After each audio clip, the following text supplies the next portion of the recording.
The first Moana came out in 2016, if I'm not mistaken. This movie was greenlit right after Bob Iger returned 3 years ago, 2022. Yep. The live-action Moana, all this other Moana, they decided to push forward with a live-action version of Moana, not a decade, 6 to 7 years after the first one came out. They're creatively bankrupt. They've got nothing left. Here's the kicker, 37,000 upvotes, 83,000 downvotes currently on YouTube. And this is on the official Disney channel.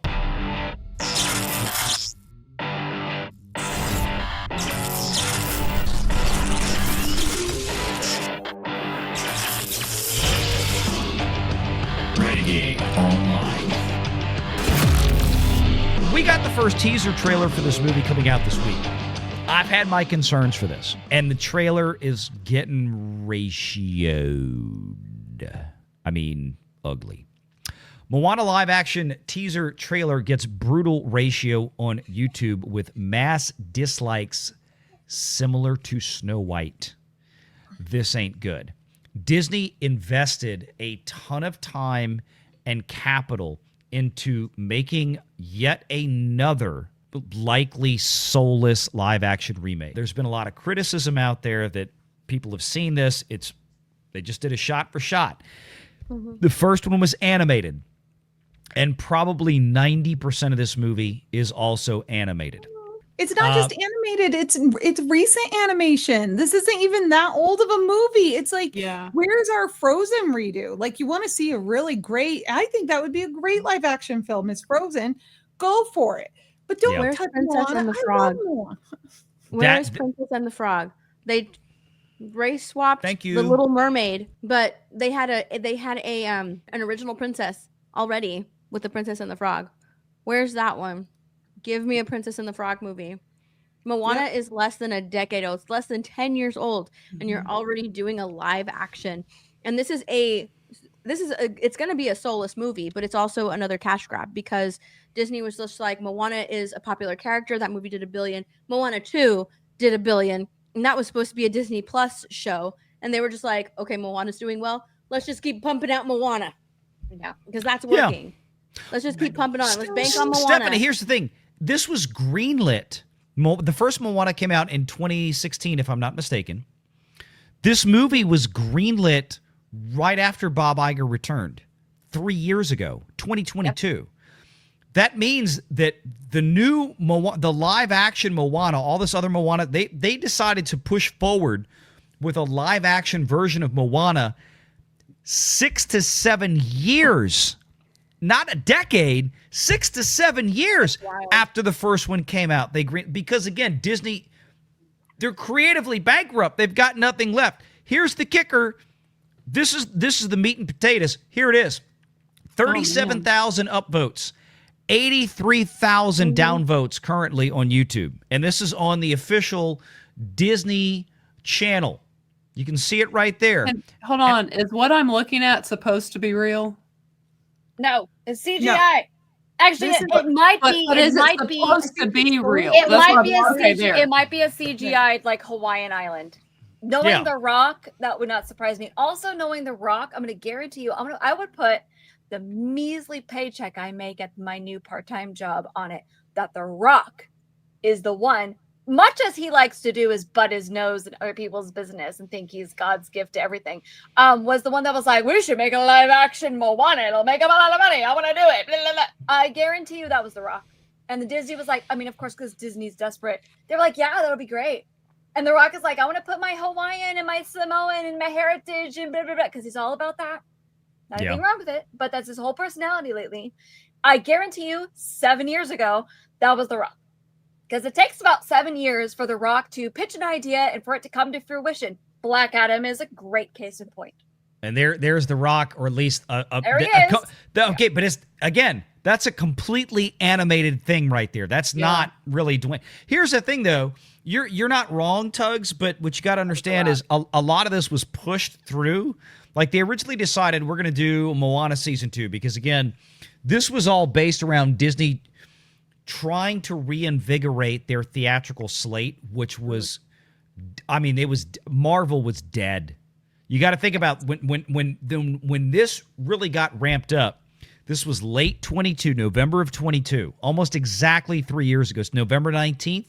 Bob Iger returned to the Walt Disney Company 3 days from now, 3 years ago. November 22nd, 2022. 3 years already. God help us. Yeah. Here's the thing. Here's what I don't know who's running Disney anymore, because I mean, I know logically on paper, but I don't know who is marketing this stuff, because the way the trends have been going for probably about 5 years is nostalgia. Yes, it's nostalgia. So yes, Moana, Snow White, grab a Cinderella, pick one. I don't care. All of this stuff.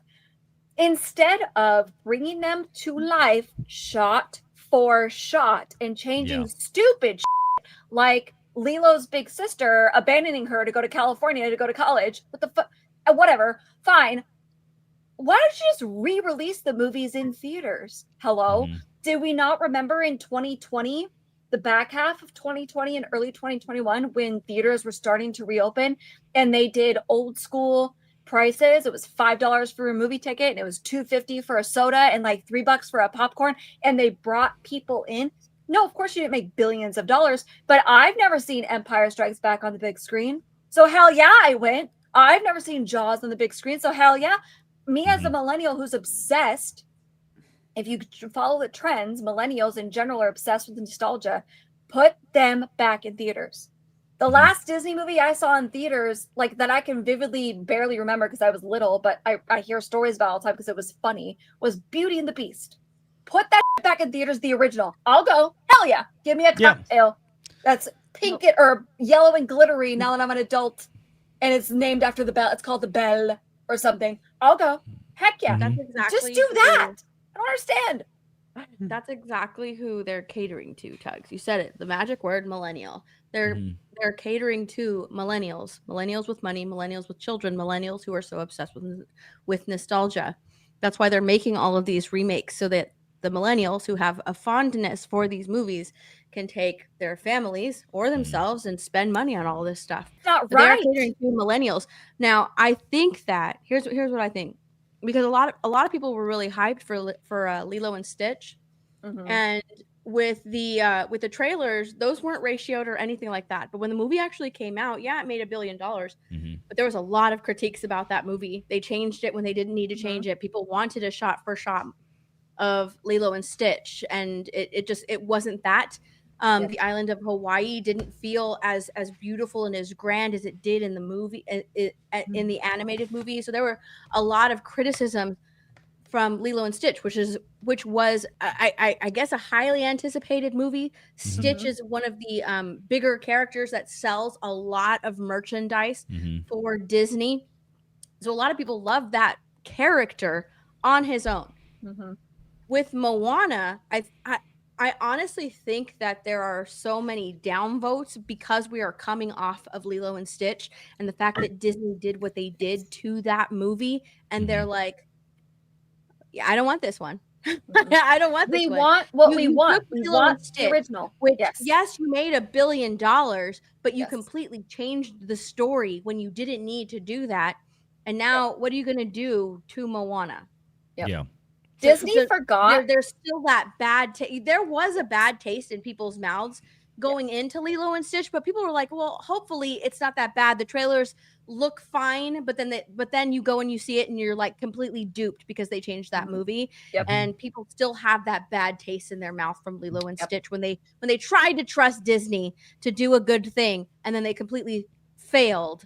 And now we have Moana, and people are like, nah. And I also on the Universal side, How to Train Your Dragon. How to Train Your Dragon was the same thing. People were like, well, why is this shot for shot? Like, that's dumb. But people were still kind of like, this kid nails it. He's perfect Hiccup.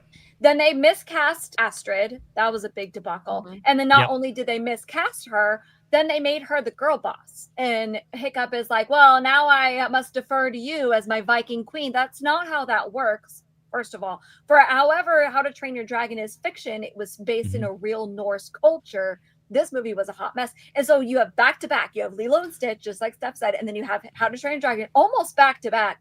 And now just release they the turned Burke movies. into the United Nations, and It it wasn't release Burke. the original movies. And what's wild is that if you want to use this movie to advertise Epic Universe, you have the Epic Universe Astrid looking more accurate than the movie Astrid. I called that out. That was so terrible. That was so terrible. I called that out earlier this year.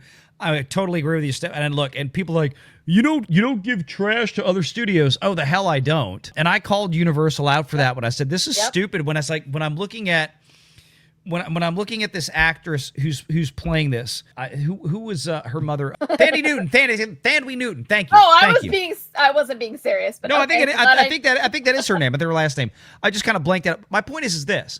Her mother's beautiful. I mean, I love her. Like, she was in Chronicles of Riddick. Thandie Newton is a queen. Yeah, she's beautiful, and she's a great actress. Her daughter's pretty, and I'm sure she was totally wrong for the role. And the problem is that you had, just like Stephanie pointed out, you had the promos for the movie out there with her as Astrid, who is a very recognizable, known character. In the similar vein to where every little girl knows exactly what Ariel looks like, and I'm sorry, Halle Bailey ain't it. Okay? Yeah. Now, Astrid, not that big in terms of a character, but everybody knows what Astrid looks like. And at the same time, they're running promos for the movie. You have this Astrid who does not look like Astrid. And then Universal Studios on their own Twitter page and Facebook page is dropping the videos of Astrid in the park greeting all the kids, and she looks spot on to Astrid from the original movie. And it's like, this is such a dichotomy. It's like, it's jarring. They were like, by the way, when you had the actors from the live action movie go to Universal and stand next to their counterparts. Do you remember when they did that? Yes. I was like, well, bad idea. I mean, that was the worst idea that Universal, like, they're literally showing everybody out there how badly they miscast the role for the film. But they did a bang-on job for the theme park. The last thing I wanted to bring up was this. To all your points, she's to validate... so pretty, by the way. She's spot on. She is. She looks great. Spot on casting. No. I think this actress, I got no complaints. She's very pretty. She looks just like the character. She has a gorgeous Broadway voice. She's singing this. It's great. I love it. Here's the thing. I'm a numbers guy, as y'all know. Steph, this is a public counter on YouTube. You know how this works. The studio counter behind the scenes is always the freshest and most accurate. The public counter is always behind. However, after 48 hours, the public counter and the studio counter usually align 99.9%. Steph, what is the number of views that you see on the screen right now for the official Disney pays for this new Moana trailer? 6.9 million. That's that is, I don't know how to... Disney trailer? Yeah, I was like, that's a lot. Disney. Okay. That is, it's 6.9 million. Oh, that's a lot, man. You got to realize that Avengers Endgame and stuff like this set records with collectively around the world.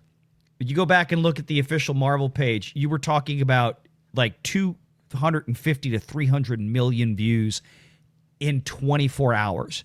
This has been 2 days. This is the live action remake of the movie that was the most popular thing on Disney Plus as a movie, I think, since Disney Plus launched in 6 years. Moana still holds the title, the original 2016, as the most watched, and it ran up the Nielsen charts for 6 months. The fact that this has only, I mean, I was expecting after 2 days that this thing to have a 0 behind that, like 69 million views, not 6.9. No. This is bad news. To compare Endgame, like you said, and so Moana dropped 6 years ago, you said. Endgame's trailer also dropped about 6 years ago. It has 164 million views currently with 3.4 million likes. And as far as I can tell, whether this is true or not, just looking at my screen, no dislikes. Right. And you remember, as all of us on YouTube know, how do views work. Yeah. No, but I know how do views work. Most of the views happen, like the lion's share of views happen for a video in the first few days. Yep. And here's the thing though too. Here's the crazy part. This is not going to get much better, folks, is my point. This is the Marvel YouTube, not the Disney YouTube. So Marvel has 21.8 million subscribers as of today. Disney, that one you're looking at, has 6.48. Mm-hmm. And they have 164 million views, and that one only has 6.9.